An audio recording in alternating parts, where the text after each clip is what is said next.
also listed on your program. Thank you. The forum will begin shortly.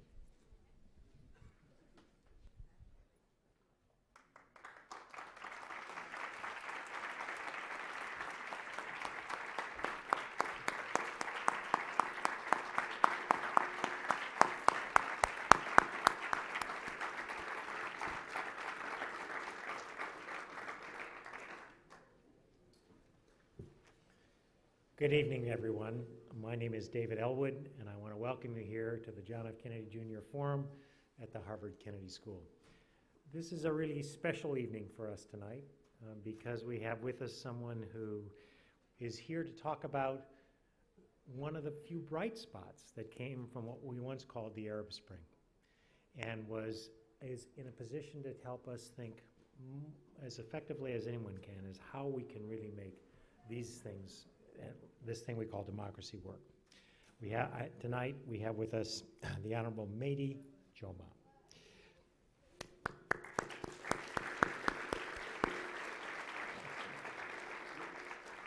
I'd like to acknowledge several distinguished guests here in the audience. His Excellency's wife, Hala Jomaa, right here.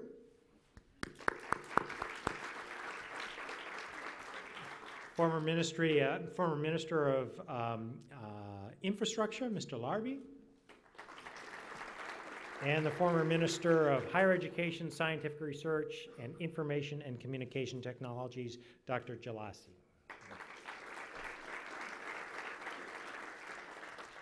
Let me also thank the Institute of Politics here, as well as the Belfer Center for Science and International Affairs, our Mossavar Rahmani Center for Business and Government, and the Office of the University Marshal for all their work in putting this together.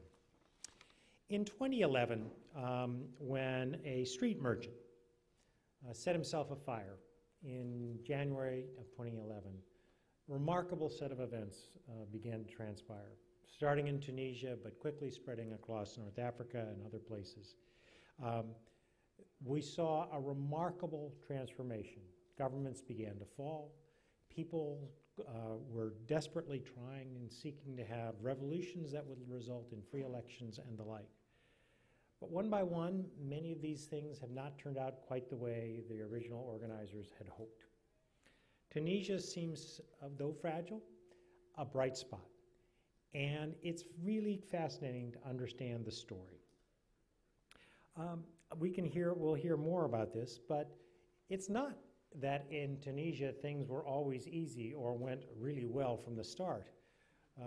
This was a period when, yes, there were elections, but they were highly contested.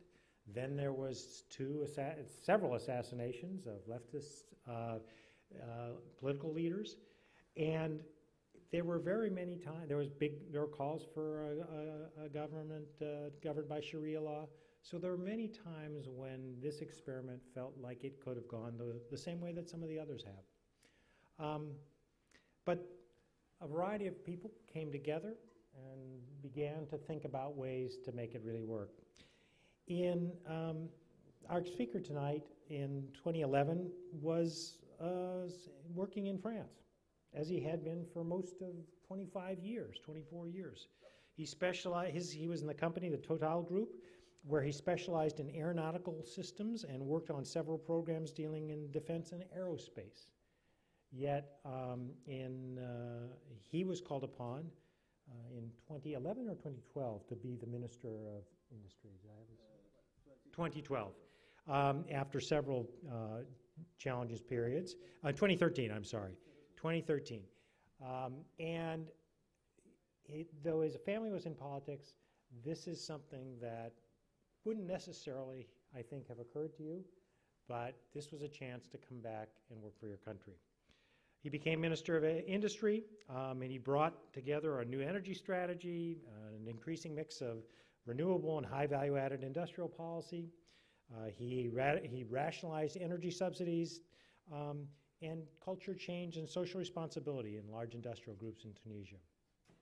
Then early in 2013, when the country was thrown into crisis, he again was quite involved in putting the pieces together. And in January 2014, after several months of acute political crisis, which stalled the transition process, he was selected by the National Dialogue Committee to become the head of government and to serve as the interim Prime Minister until the next election. He was charged with completing the transition process with the ultimate objective of organizing the country's first general elections under the new constitution. During his tenure in office, he restructured and enhanced the security apparatus to deal with terrorism. He launched a national economic dialogue to build a national consensus around priority fiscal and structural reforms, organized a major investment conference entitled Invest in Tunisia. He introduced an innovative governance procedure based on a trilogy of vision, strategy, and leadership.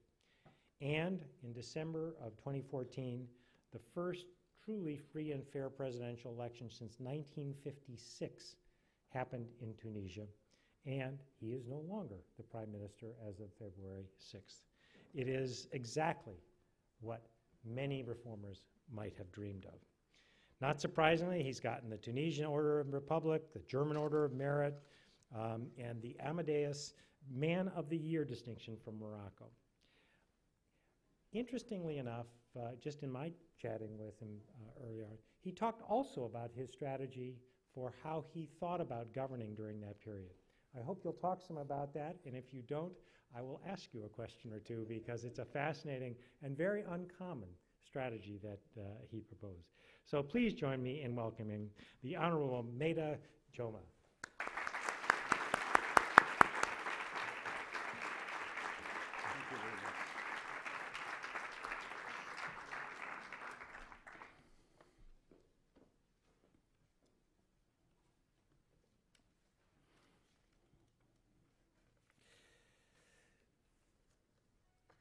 Thank you, dear Dean, for this nice and bright introduction. Thank you, dear faculty, officials, and students, and dear guests. To all of you, good evening. It's a real pleasure for me to be here today in Harvard. Finally, I will say, because I was used to come to Boston, I think more than 15 times, and each time I was intending to visit Harvard, but never happened. And now I am here in Harvard, but not visiting the business school as a businessman, but the Kennedy School of Governance as a politician. So I'm really happy to be with you. And I thank you hosting me and giving me the opportunity to speak about our experience, about our nice country, about what I call the startup democracy. I think I was wondering which could interest such skilled and famous people and famous instant. And I remind the question of the President Obama when I have been here in the United States in a state visit. He told me what makes Tunisia succeeding in the transition process. So I will try to develop that. And maybe after, we'll try to forecast the future, how to consolidate this experience, how and then how can be benefit for the whole region.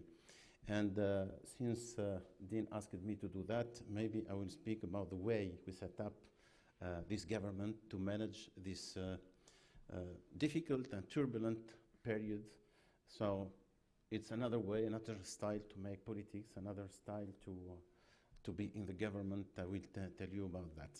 So first, let's start with the beginning. You know, early in January 2011, an earthquake began in Tunisia and then propagated in all the region, a revolution, and the emergency of this transition period, turbulent transition period. To remind things, this revolution occurred because there was an expectation mainly from young people, connected people, because the tool of the revolution was mainly Facebook, internet, since there was no freedom in the expression and in the media, so people used the modern modern means to do their revolution. And we can summarize the expectation in three main things. Freedom, of course, but as well looking for opportunities, since we have educated, graduated people, skilled people, and the economy was not able to generate enough opportunity, enough job for them. So they are looking for that. And then as well, it was because there is a problem in Tunisia of imbalanced development between the inner land and the coast lands. So problem, freedom, opportunities, and development. After, it was not so easy. I think at that time, it was like a dream. We succeeded to make the revolution within 4 weeks. Fantastic. Some victims, even one victim is a lot, but compared what we know in the history and in geography, it's reduced the price that we paid. And the dream was that since we succeeded the revolution, we will succeed quickly to solve all the problems. But we forget then in a revolution, you make the problems more complex because you need to reconstruct and you shake the state, you shake the structure, the existing structure, and that's what happened. And even though there is another problem that the political class was not prepared to take the place of the previous regime. And the only thing where they prepared is the human rights exercise, because they were in the opposition, they were really struggling for human rights, but after when they came to the state, managed state is more complex. You need that, you need the human rights, but you need to manage, you need to check problems, you need social, you need economy, you need finance, you need all of that, and they did not have the opportunity to do. So it was a really complex, a lot of crisis, security crisis as well, since there was a problem with the security staff. It was seen as the tool of the repression of the previous regime, and as well all what happened in the area with the revolution in Libya and in other countries, which has a big impact on the security in Tunisia. For the first time, we see the terrorism happening in Tunisia. We were not used with that. It's really strange for us, strange phenomena. It was linked with what happened in the region. So, social protestation, political lack, political crisis, security crisis, a lot of things to solve in the meantime. And you have the young people who made the revolution were expecting to solve the original problem, which is a jobless, and opportunities and economic and the development. So that was the story. I think you know some details, and let's say that all the Tunisians were shocked by the first political assassination, and then the second, and we consumed, I think, four government within 3 years. So it was a lot, but it gives an idea about the instability that we live. And at that time, there was a big pressure on the political class to stop fighting and to gather themselves, to stay around the table and to lead a dialogue. It was done because we have a strong civil society, and among them women, which are stronger again and really present, and they exerted a big pressure on the political class to say, stop now, you have to find a solution to this issue. We did not make this revolution to get more trouble. We made this revolution to get a progress. And I think we made a progress through this approach of dialogue, approach of compromise, but as well inclusive approach. All the different parties, whatever their ideology, whatever they are, coming from the right or from the left, they stayed around the table and they found a solution, and we succeeded to vote and to adopt a constitution. We are proud of this constitution. We can tell you that with you, with everywhere, with all the free people in the world, we are sharing the same value like freedom, freedom of belief, freedom of thinking, freedom of expression, all these nice values that all the people are sharing or intending to share, and we have it. We have a secular constitution today, which was agreed by all the parties, whatever their reference, even the religious reference, and that's the frame of all the political exercise and future in Tunisia today. And we don't see people, we don't see their origin, we don't see their ideology. They are free to believe on what they want to free, but we see them through the respect of the constitution and of the law, and that's the most important thing happened in Tunisia. So, after there was the election to prepare, and the dialogue pointed this government. I was in charge of this government with the main priority, which is to lead the last stage or the last step of this transition with successful, transparent, and fair elections. And hopefully we succeeded to do that. But to do that, it was important to offer the right environment. Political appeasement. We were living a big crisis, and we have to manage that. And we are supposed to be not political. But we were aware that that period was extremely political. So, but we brought our style, a new style to manage politics. And when I hired the ministers and all the government team, there was a commitment not to belong to any party and to respect that till the end of the mission, and they did. And it was important because the first thing to do, it was to keep the same distance from each party, and they are numbers, but a positive distance. I mean, not to break with them, but to be open to them, but without any influence, and I think that we succeeded, and that's why we gave to the scene, to the landscape, we gave them the appeasement that we need. We checked as well the security problem, the terrorism, which were not a tradition in our country, but with the lack of equipment, but we worked on the motivation and in the restoring the confidence, restoring the trust between the population and the security staff, and the trust of the security staff themselves. And like in any group, the first thing is not the equipment, but the motivation. And we restored the motivation, and then we worked on the organization and coordination, and in that way, we gained the first fight against the terrorism, and we can tell you that today Tunisia is safer.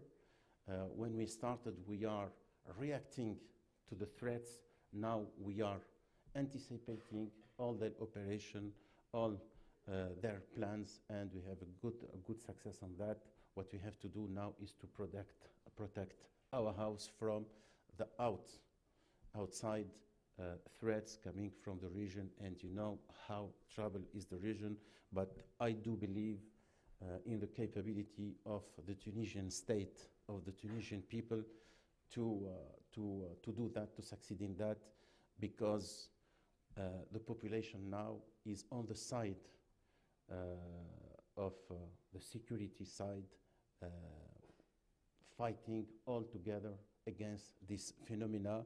They took advantage from the weakness of the state after the revolution to recruit some of the people that they sent outside, to recruit some of the people. But now, since we have a good collaboration with the population, I think that's the best protection.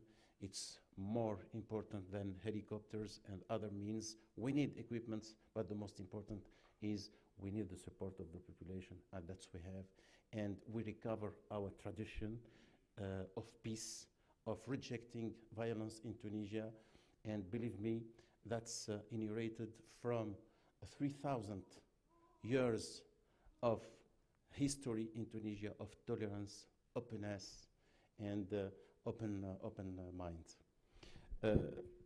Now, I think maybe about the factor of success. I told you this history, this tradition of moderation, this tradition of tolerance, of compromise, of dialogue, the strength of the civil society, but as well the level of education, which is important.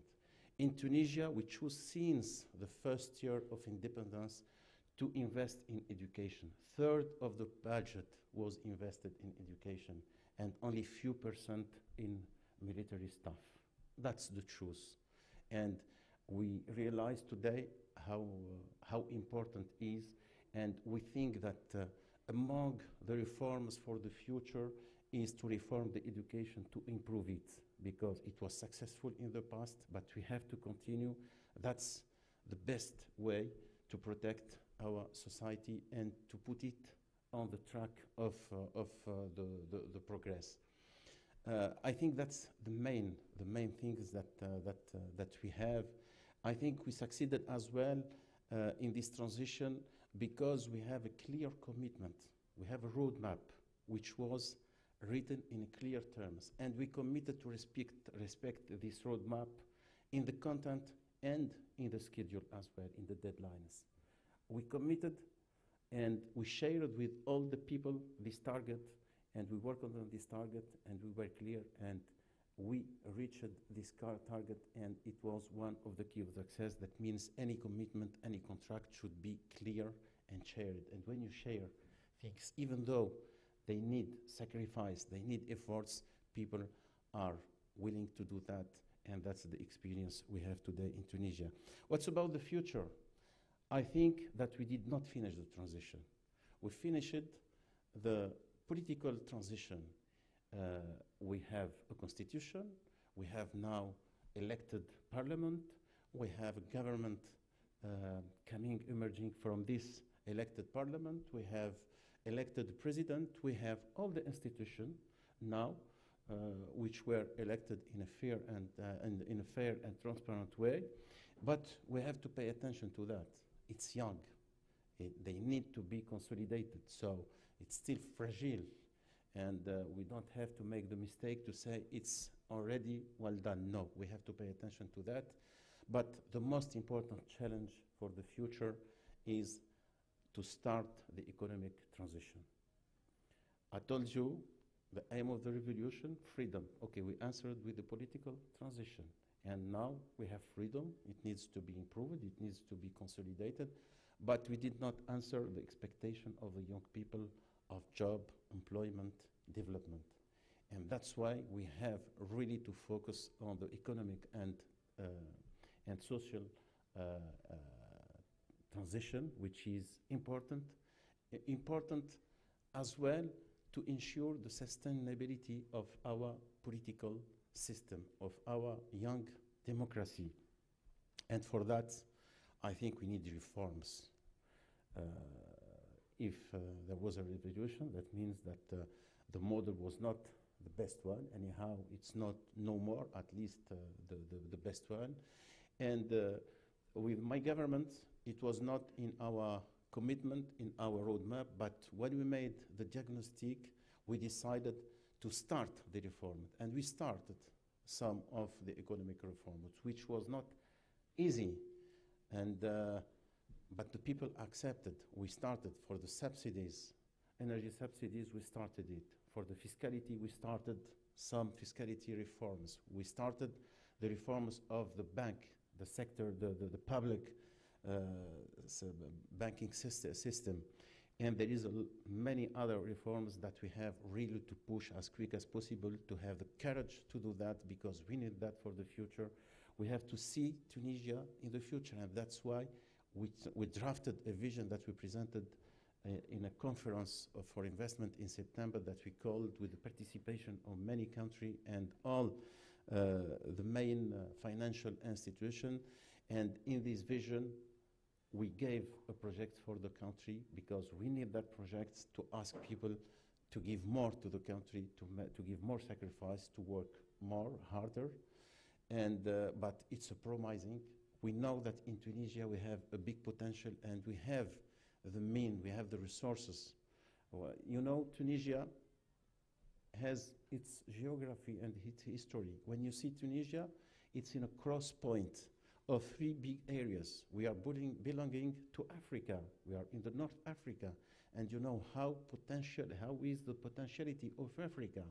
We are in the Arabic countries. We are a part, our natural environment is there. But as well, we are open to Europe. When you know that 80% of our trade today is made with Europe, you know how big the knowledge and the know-how we have to deal with European. And so we could be a platform, we could be a hub for the future. We have the resources open, we speak languages, we have everything to succeed. We don't need oil. We need just to invest in our resources, to believe in our future, and we have the means to succeed, but we have to sacrifice, to work harder than we were used for a couple of years. I think if we succeed that, we can say that we are in the right track in Tunisia, and that we will comply really fully with the aspiration of our young people. We will comply with our bright history, and we can give a hope to the whole region. And you know the trouble in the region today. I was asked in some interviews whether we are a model. I don't like to say that we are a model. We will not be a model, but an example and mainly a hope. We Tunisian, the responsibility to succeed for our country, Tunisia. But we have the responsibility as well to succeed for all the region, for the young people, for their aspiration. You with us, we with you, we have the common responsibility to make this experience succeeding, because it's important for the region, it's important for the peace in the world, it's important for prosperity. And I like to say that Tunisia, it's like a startup. It's small today, it's risky, but it has a big leverage on prosperity, a leverage on democracy, a leverage on the peace. So I invite all of you to believe in it, to bet in it, and to invest in it. Thank you.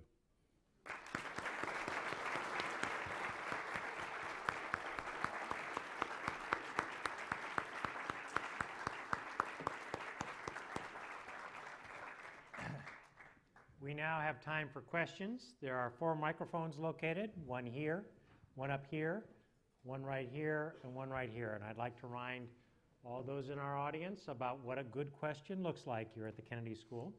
And that is, you begin by identifying yourself, you keep it short, it has but one thought, and it ends with a question mark. So with that, let me actually ask you a quick question to begin with and then turn it over. When you became Prime Minister, you'd you'd been involved in aerospace, you'd done crisis management and so forth. How did you select your cabinet? So I will tell you the story. When we hire a Prime Minister in general, he's coming from a party, he has a structure, he has a staff. I was selected, I was by my own in my flat. Even my family was living in Paris. And I was wondering how to do. So I started by the beginning. I put a strategy and criteria to select them. I was aware since I was Minister of Industry and living the crisis, how complex things are. And my most important thing that I can rely on is the team that I will select, and not a party or any other organization. So it was important to do that. So I defined the profiles. It's a limited team. I reduced the number of ministers. I reduced the number of advisors. The advisors in the previous government were, I think they were around something like 25, and I reduced them to 4. It's like a commandos, to tell you, a commandos team, but to select the best. And I selected them everywhere in the world. One of the criteria, I refused to select and to choose anyone that I knew before. All my ministers were unknown. And it's a different way to do politics, to organize things. I was used to that. I know that it's hard and I have to build everything from the ground. And to establish a commitment, an agreement, a contract with them, and the contract was easy. I will tell you the content of the contract. I tell them, we are in a big issue. We have a big responsibility. You will stop earning money. You will join the team. You will work hard. You will not be thanked. Maybe you will receive some bits. You are forbidden to resign. You are forbidden to quit the ship. You have to continue till the last day. And no one is allowed to resign. And that's the contracts. That's what I promised to them, and they accepted. And what is important in the profiles is for each department to check that they have the skills and the experience. Second, the personality. And then the capability to manage resources, to manage people, problems, and money, which is not common in the choice of the government. And after I selected many, more than I need, and after the most important thing is how to set up this assembly of the team and to make a consistent team. Because I know that's my square, where I have to be strong and to face all the problems. So it's objective things, and as well, I selected people who can resist to crisis, because I was aware that it's a chain of crisis that we will encounter. So it was completely another way to make another style of governance, another way to make politics. We were said apolitical. We were not politicians, but let's say that we made politics in a different way. Great, thank you. Right here. Thank you, Prime Minister Jomaa. My name is Daniel. I'm a first-year student here at the Kennedy School. My question is this.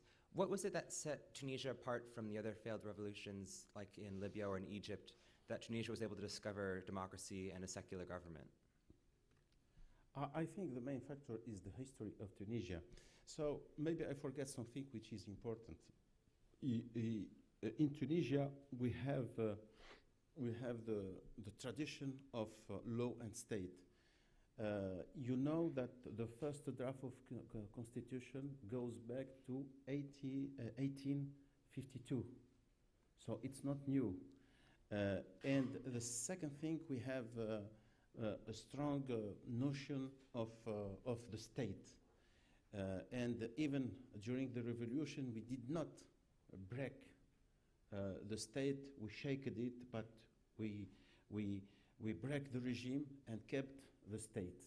I think that these two major things are important, and that's our refuge. The law we have, we are used with law, we are used with constitution.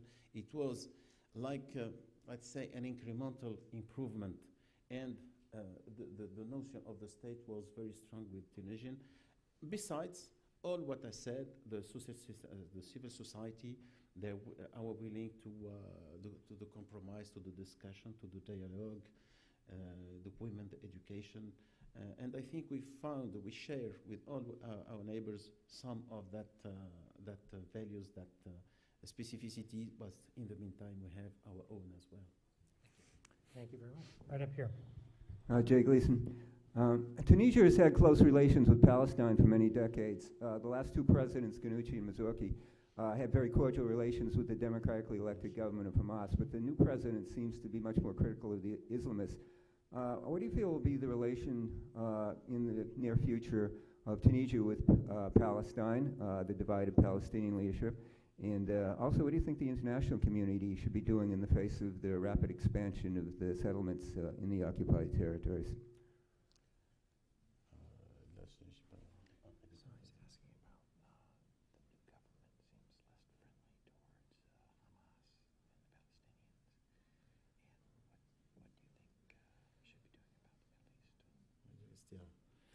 Okay, I think in Tunisia we have our many traditions. Among them, we have a diplomatic tradition. And our reference is the international community and the international law. So we will keep that. With our relation, we have relation not with organizations, but we have relation with states. And so even though sometimes because we were in a transition period, there was some position which are compliant with the fundamental orientation of the diplomacy of Tunisia since a couple of decades. It's due to this instability, but today we have the same line that we got before, and our relations are very clear for the Palestine. We support the independence. We support the independence through the dialogue and through the international law and institution. Right up here. Thank you. My name is Iman Masmoudi. I'm a freshman in the college. I wanted to ask, you mentioned investment, and I wanted to ask where or what should Tunisia prioritize when it seeks loans or funding from outside states? So you talked about a lack of equipment for security purposes. Are there specific industries or markets that you would prioritize when seeking outside investment? So first, Tunisia, when you see Tunisia was used, it's an open investment land. Half of the companies in Tunisia are outside of foreign investment, or partly or entirely. And since the revolution, there was a decrease of the investment due to the lack of vision and the instability, which is normal. But now, with the stability, with the stability and the visibility that we will give, I think that we will drain more and more investment. So, with regard to the law and to landscape, I mean the environment of investment, it's known. We have many companies, and the biggest investment is made by French, German, Italian companies. In the vision that we presented in September, we defined the priority or the potential sectors where we have to invest. To summarize that, what is important in Tunisia now to give job to educated people is the added value. And to make all our industry and economy, to make its evolution with more added value. And you see, like ICT, we have good engineers there, we have that, and it's easy to export. And we have many companies now that we can build all around big things. And I think that's one of the major sectors where we have so telecommunication, internet services, but healthcare as well, agro-food. We are already the first exporter of industrial goods from the south to the north of Mediterranean. It's not known. We know Tunisia more about tourism, which is important. But if you take only automotive, it's close in terms of GDP to the tourism, aerospace industry, which we have a good basis now of aerospace industry. We have all these sectors are defined, and I think what is important again in Tunisia, it's not the Tunisian market, but the availability of skilled and qualified resources, our position as a platform, as a hub for these three big areas where we have a good knowledge to work with them. And I think for all the foreign investors today, they are seeing Tunisia as an opportunity for the whole area. Very good. Right over here. Thank you. My name is Wright. I'm a sophomore at the college and a research assistant at the Belfer Center. So several thousand Tunisians have gone overseas to join the Islamic State, and I was wondering if you could comment on what might be the motivating factors causing so many Tunisians to join the Islamic State, how can those be addressed, and how will the country respond when these radicalized fighters return? Okay, you know, I think there is a natural coalition against the terrorism, anywhere, any shape, any form it is. And we realize how dangerous it is for all our societies and how global it becomes today as a threat, and the answer should be global. So we have good collaboration with all the countries, neighbor countries, but all the countries, among them United States. We are facing the same threat, and really we are aware, and there is a lot of trust and confidence facing that. So we have the responsibility to face that, because we don't believe in any system offering only violence to the people. I never seen any in their speech any proposal to solve the problem of poverty, the problem of healthcare, or it's just blood, and we cannot agree. We can agree, all of us, to face that, and the coalition, whether it's technical, military, or other, I think it includes all the free people in the world and all the people who are aspiring to nice future for their people. About the fighters, the Tunisian fighters, what you know, after the revolution, there was the weakness of the state, a lack of security, because, as I told you, the staff of the security was seen as a part of the regime. And these groups took advantage from that. And they recruit people. They come and they recruit people. Some of them stayed in Tunisia, some of them immigrated to this, to the Middle East area to fight. But what I can tell you that we stopped that, because we restored the security, and we restored the control of our boundaries. And those who were recruited, they are now under stress and reduced. And I told you that the population now is in this fighting against the terrorism. But those who immigrated to Syria and Iraq were not in the same environment. The environment in Tunisia is helping to cancel this problem, to fight this problem. The environment there is to develop. But we stop it. There is no more flow of combatant. That was like that, the revolution, a lack of security, and they took advantage, but we stopped that. In Tunisia, it's safer, and we are really working hardly and in an open way with all the countries now. It was in the region, but now it's worldwide, how to deal with the fighters coming back. And it's not a Tunisian problem today, it's a worldwide problem. Right over here. Thank you very much. My name is Bassam Soua. I'm a Tunisian, and I'm here for a short program in Kennedy School of Government. My question is to, first of all, I would like to admit that you came in a critical situation where the country was in a difficult situation, and your job is to manage the country in a crisis. And I think you did well, and based on the priorities you set, I mean, mainly the security and the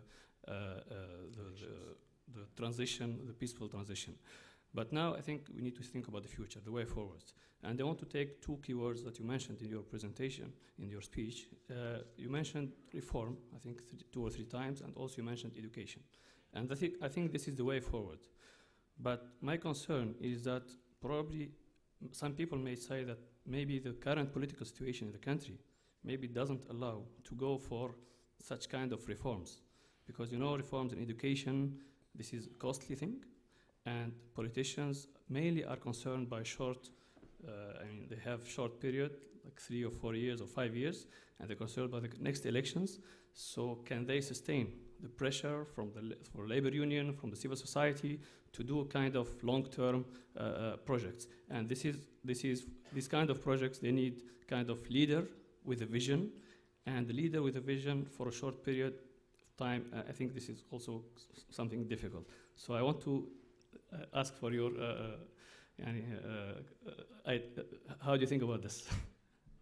I think I will answer in an easy way. If you don't have the courage to do, it's never enough. You never have enough time to do. And what you delay to do today, you will lose time. I think that we have to start now.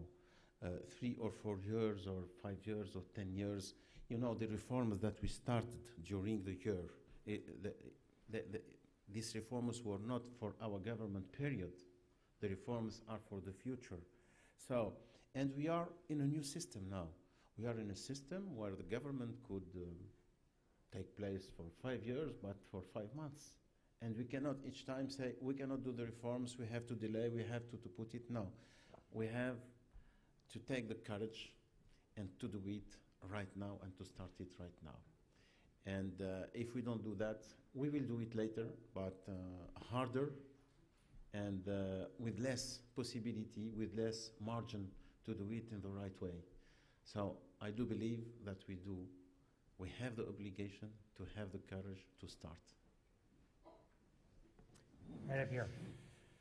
Hi, I'm Aman Rizvi, a student at the college, and I worked in Tunisia last summer, and I often found that in the interior of the country, places like Al-Kaf, Qarwan, Gafsa, people still felt very much left out and excluded from the rest of the country, both politically and economically, even after the revolution that began in Sidi Bouzid.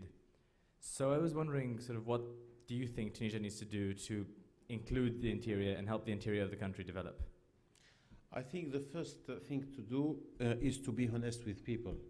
And I think the mistake made that we promised to people just after the revolution that we will check their problems as quick as they are expecting, which is not possible. You know, we are speaking about cumulative problems of decades. And whatever we made the revolution or not, you cannot solve these problems within a couple of months. So we have to be clear with the people, to explain to them what we want to do, to give them a project, to give them a vision for the future, and to give them the right scale time. You know, we are speaking about the difference between the inland and the coast. And you don't have roads, you don't have highways, you don't have trains, you don't. And you have a state which is tired by 4 years of instability, by 4 years of political fighting, security issues, and before by 2 decades of bad management. And you think that you have the means to do what you missed to do within 30 years in 3 months. It's wrong. So that's why we have to start the reforms. We have to give a vision and a project to the country, to explain to the people and to give them the right scale. Okay, we have to help them, and we have the responsibility to help them socially, but we are not honest if we can tell them that next year you will have factories, roads, and trains. Thank you. Right up here. Good afternoon. My name is Deb, and I'm in the mid-career program here. I want to thank you so much by starting out your speech talking about the women.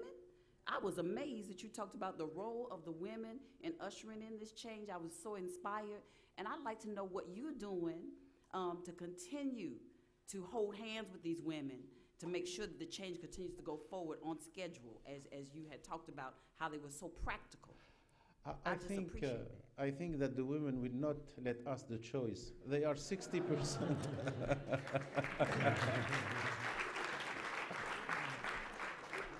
When you know that they are 60% now of the student at the university, how you can imagine the future of the men? I think no. Really, it's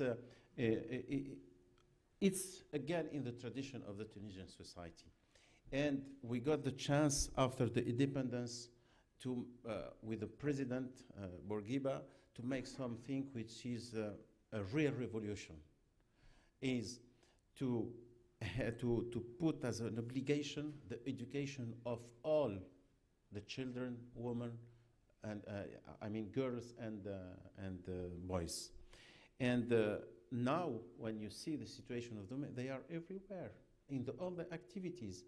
They are in the agricultural activities, but they are in the government, they are as pilot, they are as police, and we are in this big trend because we invested in that during the last 50 years. So, and really, that's the statistics today. They are 60% in the university, 60% of women, 40% of men. So I think that the future is promising.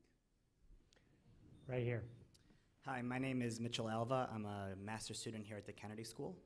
You spoke a lot about desperately needed economic reforms in the banking sector, energy subsidies, but I want to ask you about the informal economy. By some estimates, informal economy comprises 35 to 40% of Tunisia's GDP output, and these are activities that take place outside the scope of the legal structure. Mohamed Bouazizi was a fruit vendor. He was an informal sector worker. What reforms are necessary to extend social protections, raise wages for these low-wage workers that comprise such a large portion of Tunisia's economy and are so central to the aspirations of the revolution? Yeah, I think it's an important thing. So there is two kinds of formal economy. There is the formal economy when you speak about Bouazizi, and that's a small jobs and formal. And I think with the progress and when the state and the government has the mean, we have to enlarge the protection, and we have some programs for that to include some people with the social protection. We have now, they have, all of them, they have healthcare protection, all of them, whatever. And I think with the progress, we can enlarge the coverage. But there is the other, which is for me, criminal parallel economy, which grows a lot after the revolution, since this lack of security, since this lack of control of the borders. And we started really pushing that. We started, it will take some time, because you cannot check and solve the issues in one day. But with our government, among the reason of the control of the boundaries of the borders is as well to fight this phenomena with the big fishes and not the small guys. I think we have to emphasis on that. And for the others, it depends on the growth we will have in the economy and the means of the state. But the trend is really to integrate them and to give them the minimum of coverage. And the minimum that they have today is the healthcare. Right here. I'm Nizar Beneji from Tunisia. I'm a visiting scholar at the Massachusetts University of Amherst. So my question is, we have many Tunisian experts in many countries around the world. So how can we encourage them to come back and to contribute in this transition and to make this startup a success? And let's say we succeeded politically, but we have to follow, we have to succeed in other domains. Thank you. I told you already my way to recruit these people through the world, to ask them to work hard, not to earn money. I think that you have a responsibility, all of you. If you are expecting the paradise and to prepare a comfortable place for you, it will be difficult. But if you feel that you are a part and you have a responsibility, you have to go back, even for a mission. And I think there is enough space to act. That was my case. That was the case of half of my team. All of them have good position, a bright career. You have both. You have two here. One, he was teaching and managing doyen, how to say, in a famous school in Paris, teaching in United States. When I called him, he was in United States. The second was living in Washington, working for the World Bank. And they made the choice to come, not to earn money or to have a comfortable, no, they chose to come and to live in a crisis atmosphere. And I think it's exciting. It's another source of motivation. Right up here. Hi, my name is Casey Gallagher-Schmitz, and I'm a sophomore at the college. My question is in regards to Tunisia's role in the African Union. And going forward, what do you think your country's role should be in helping to promote government reform and economic reform in the other members of the African Union? We are so far from the African Union or any union, and I don't believe that it's a political decision to do that. When you see how unions are built, I think that if each component of this space work to progress in the reforms, in the democracy, it will be a natural way to have more common interest, more interferences, and it will be built step by naturally. I don't think that we are able today to force the destiny by a political decision. All the experience that tried in that way failed. Right up here, there'll be time just for 2 more questions. Great. Hi, my name is Laura Thompson. I'm a doctoral student here, and I've been studying Tunisia for a very long time, so it's a great pleasure to be able to hear you speak. I wanted to ask specifically about the notion of freedom of religion that you, as you mentioned, is guaranteed by the Constitution. And I'm particularly interested in the great number, the unprecedented number of cases in the post-Arab Spring moment of Tunisians who were prosecuted for public order offenses for attacking the sacred. So specifically we have, for example, the very famous case of the Mehdiya atheist. The Mehdiya atheist, Ghazi Beji and Jabir Mejri. Les athées? Qu'est-ce qu'il y a? Les athées de Mehdiya. So these. No, I would prefer that you said me that before I leave the government, because blogueur athée. Yeah. Okay. So I'm especially interested then in thinking about what this means for the guarantee of freedom of religion. Is this a different type of conception of freedom of religion, or was this just perhaps a blip or an exception that you don't imagine will be seen again? No, really, I believe that it's an exception, and you cannot find many other examples, and it's normal, you know. 4 years ago, you have all the population in this case. Now, if you have 1 or 2 cases, we have to struggle to avoid that, but I think we are in progress. And in my belief, I think that we cannot go back. We cannot go back, we can only progress. And that's the role of all of you when there is some cases like that, is to put the pressure. But believe me, there is no official intention to go back or to exert such a pressure. You have as well the society, and it's not because you changed the text you will change. That's why I'm saying that we have to consolidate. And when I say consolidate, is to transform the text in the behavior, even the respect of the law. Now, when you work on the street, there is a lot of infraction of the law, and we are making all the system to respect the law. But we know that it needs time to change the behavior of the people. It needs time.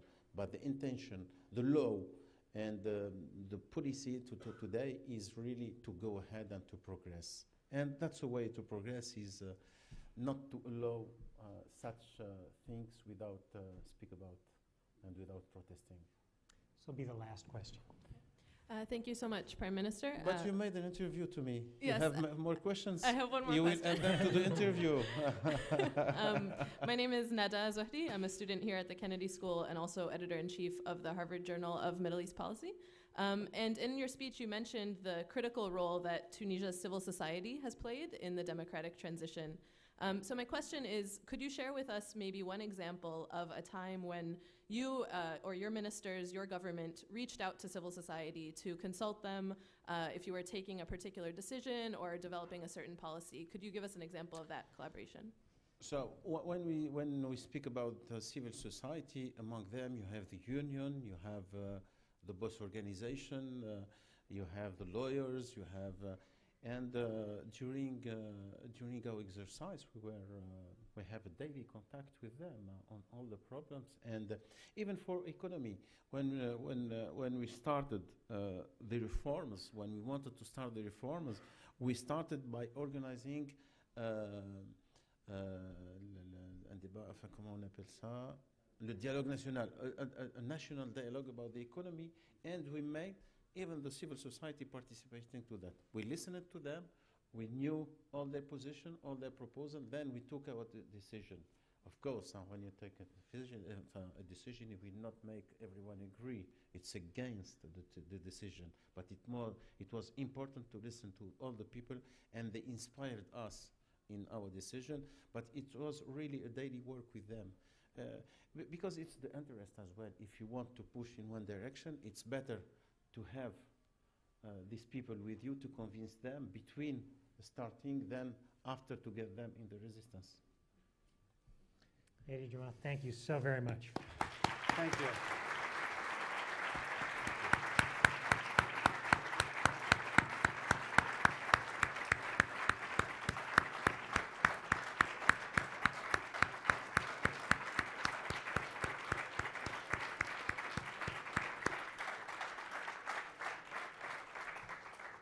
Let us hope your startup democracy becomes a very powerful, long-term, major company, as it were.